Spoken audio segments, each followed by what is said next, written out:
fight Deontay Wilder, fight Dillian White, then think about Tyson Fury, maybe twice, and Daniel Dubois. I think there's 5 fights there for Anthony Joshua.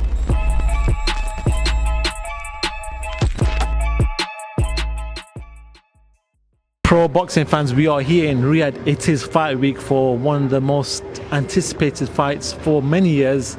Finally got it. Artur Beterbiev, Dmitry Bivol. With me, obviously Gareth A Davies. I always like to sit with you at the start of the week, get your thoughts on the fight. But first of all, this is take 2, and you said the first time it's not fight week without us having a chat, and I agree with that. It's nice to see you as always. How are you? First of all, how's Very good, thank you. Very good indeed. Good to have a good weather here. I know in the UK it's raining. I'm getting text messages saying it's not good, so it's grateful to be out here. Let's talk boxing.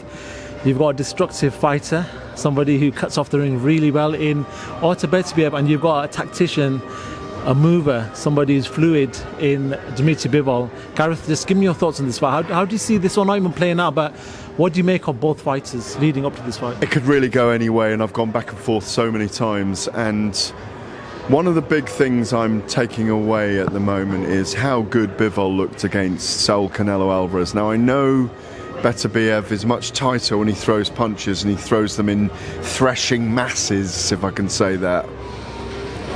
Bivol's going to be tested more than he's ever been tested before. Beterbiev is going to be stretched more than he's ever been stretched before. They've both got to find different aspects of themselves. Beterbiev's 39.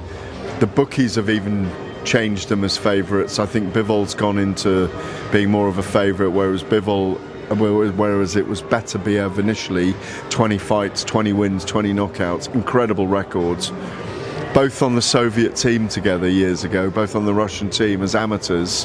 One a senior boxer at the time and one a junior. There's a bit of a beef there that Bivol's revealed. Extraordinary story. They're both making their way in America.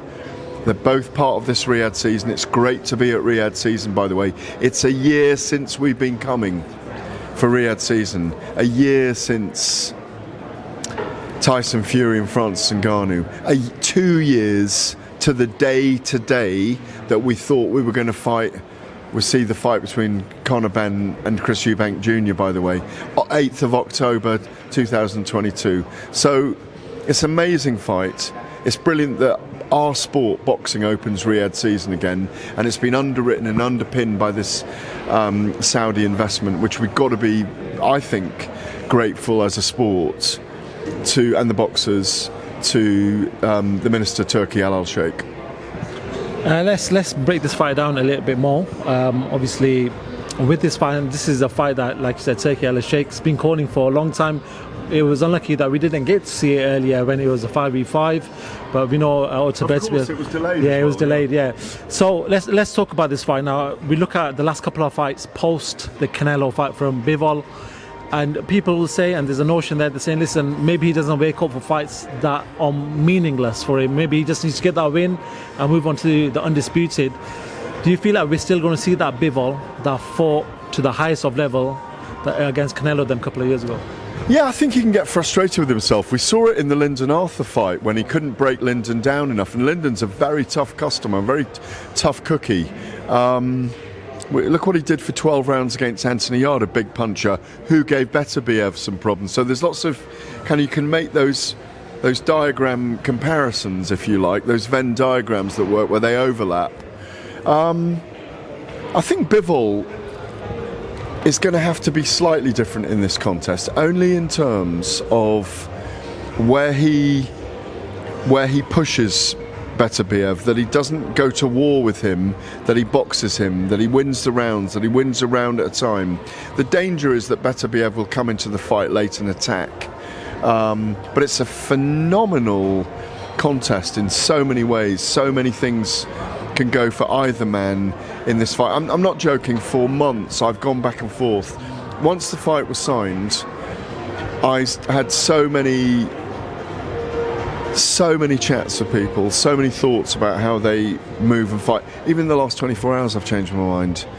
You know, I thought Beterbiev late stoppage, but at the moment I think Bivol points. That's the sort of notion I'm getting from everyone right now. It seems to be the case that people are swaying in regards to decisions.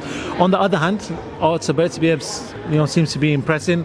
He had a good fight against Anthony Yarde. Anthony Yarde put in a good account of himself in London, but Artur Beterbiev showed that he could cut off the ring even at times of adversity and just beat his man. What do you make of? And I actually spoke to Mark Ramsey, the trainer of Artur Beterbiev, and I said, listen, are you seeing any decline? Because a lot of people are talking about his age and is he going to start declining? Is this the fight that he starts declining again? He said, we've seen nothing of that at all. What do you make of Artur Beterbiev leading up to this fight with the last couple of performances? Well, I was there for Callum Smith in February this year. That's his last fight, isn't it? Yes. And he just looks so impressive. He gives nothing away. He compartmentalises everything. He keeps everything simple. He's an incredible fighter. These two are generational greats. That's what's amazing. Both undefeated. Bivol has grown and grown and grown since that Canelo win. It's made him very prevalent. People didn't know about him before that. They knew about him, but they didn't rave about him like they do now. I've got a feeling, Une, that by the time the fight ends, cheers Ezra Taylor, cannonball, looking ripped and handsome as ever,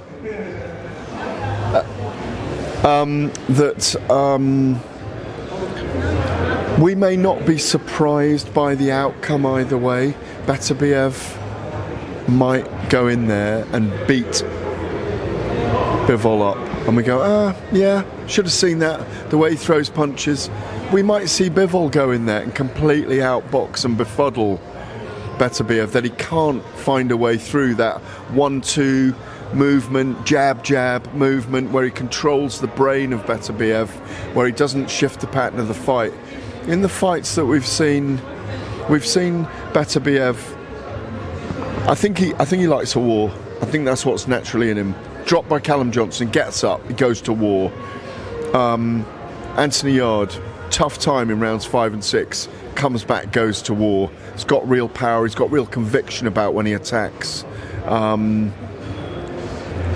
That might be the test for Bivol in this. Can he go through that firefight? And if he does, what more can Beterbiev give him? Especially if he's ahead in rounds. God, I can see so many outcomes. Maybe you mentioned Beterbiev's age just now. Who knows? He might age overnight in this fight, and Bivol stops him.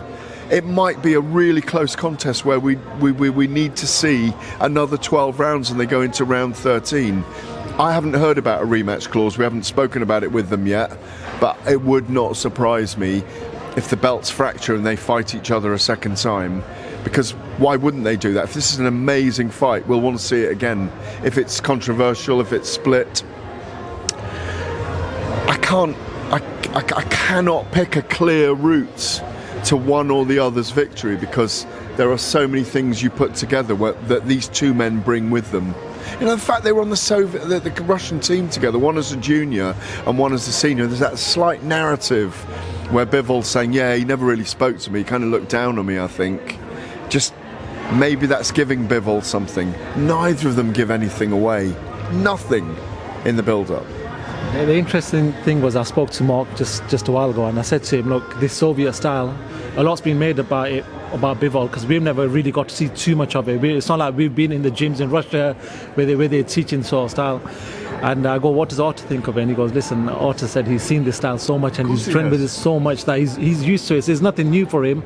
I wanted to ask you, though. That sways me again. Yeah. That sways me again back to Beterbiev knows how to handle that style. And it makes me think, I know Usyk is Oleksandr Usyk's southpaw, but it takes me back to their fight at the Olympics where he did hit Usyk again and again and again to the body. The question is... but it's so thrilling, the very fact of this, and it's opening Riyadh season, and there's layers on layers on layers, and there's an undercard that's brilliant, and you've got the first women's fight with Sky Nicholson and Raven Chapman, you've got Fraser Clark and Fabio Ward, who conventionally wouldn't fight each other straight away again, but they are, because the money's there for them, and they're getting rewarded for what they gave us earlier in the year, which is clearly one of the fights of the year, one of the great heavyweight fights we've seen in the UK between two Brits. So there's layers and layers and layers and layers on this. That's why it's thrilling to be here and be involved in it. I do want to talk about, we were talking about sort of motivation and waking up for the big fights, and a person that people seem to be questioning right now, and I don't know if we should be questioning somebody who's done so much in the sport in the last decade or so is Anthony Joshua, and saying whether he has the motivation to carry on. And Carl Froch is saying, listen, maybe it's a silk pajama effect where he's made so much money that he's not hungry enough. But you've been sat with Anthony Joshua, we've been around Anthony Joshua for over a decade now, and what do you see from him? Do you see a difference in attitude in regards to the more money he's making, that he's taking his eye off the ball, or do we not see that at all? I don't think. I think the money probably doesn't matter as much to him now as obviously money matters, but not as much as that ambition he's still got in himself to be a great fighter, to finish the era properly. Here's what I think, and I'm just going to give you what I think, that in terms of, I don't think he should rematch Daniel Dubois straight away, and I know that there's a lot of talk about him doing that behind the scenes, and that's what they're planning to do. Sit out and wait to see what happens between Tyson Fury and Oleksandr Usyk on December the 21st, Une. If Fury loses, then maybe take that fight. If Fury wins, I think Oleksandr Usyk and Fury will fight again, because they'll have to decide. It's a rubber each. Fight Deontay Wilder next. Fight Deontay Wilder. Fight Dillian White. Then think about Tyson Fury, maybe twice, and Daniel Dubois. I think there's 5 fights there for Anthony Joshua, and I think that's what he's displaying in his attitude. He might win 3 of them and lose 2. He might lose 4 of them and win 1. He might win all 5 of them. But I don't think he's finished. But I think it's just my perspective. I'd map it out a little bit differently to the way they're doing it at the moment, or thinking about doing it from what looks like on the surface anyway. Interesting. My other question is, we've got to give the props to the champion Daniel Dubois, who put on a fantastic performance from the offset, came out strong, and sort of posed his big structure onto that fight and his power onto that fight.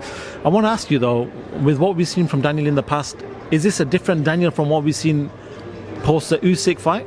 Yeah, it is, and he's got better and better and better with those performances. And you look at him at the moment, but I can throw it out to you. Does he beat Martin Bakole? Does he beat Joseph Parker? Does he beat Usyk in a second fight?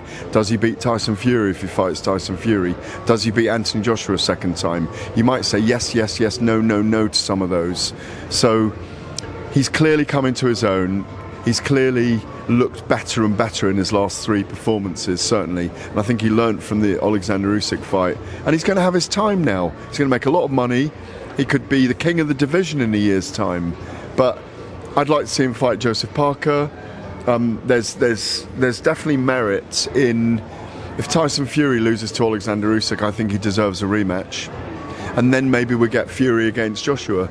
But there's lots of different ways it can go, but he deserves massive praise for what he produced on September the 21st at the Wembley Stadium against Anthony Joshua. Huge praise. In regards to Fury, he's done an interview with Undisputed, and he's done a few interviews right now.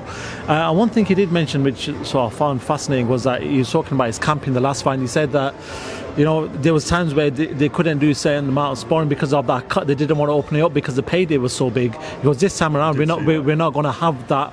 We're not going to have that worry, because on the fight night there was no cause for concern.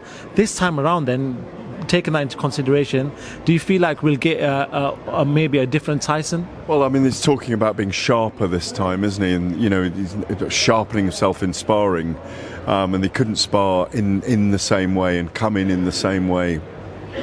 Yeah, it makes sense. I thought for 7 rounds he was bossing that fight. He just got to keep that going and beat Oleksandr Usyk in that final third of the fight, if not stop him. As he said, I'm going to roll the dice and I'm actually going to go for it. It's going to be a shootout. I think it'll be a similar kind of fight as the last time, but I think he's got to go harder and go to the body. I think he'll come out with a different mindset against Oleksandr Usyk this time and try and follow through from round 7. He got caught in the 8th round. His nose got caught, if you recall. He got hurt in the 9th round. So Usyk's shown he's very, very clever in the last 4 or 5 rounds of all fights. So it's fascinating. Well, look what we've got ahead of us in the next couple of months. It's amazing. It is crazy. I don't want to talk too much about the Fury Usyk card, because I think we are going to talk. We are going to sort of discuss that properly closer to the time. Gareth, listen, it's been an absolute pleasure talking to you. We will sort of get your thoughts closer to the fight week. It's only just Tuesday. Exactly. We've got a long weekend. Yeah, it is.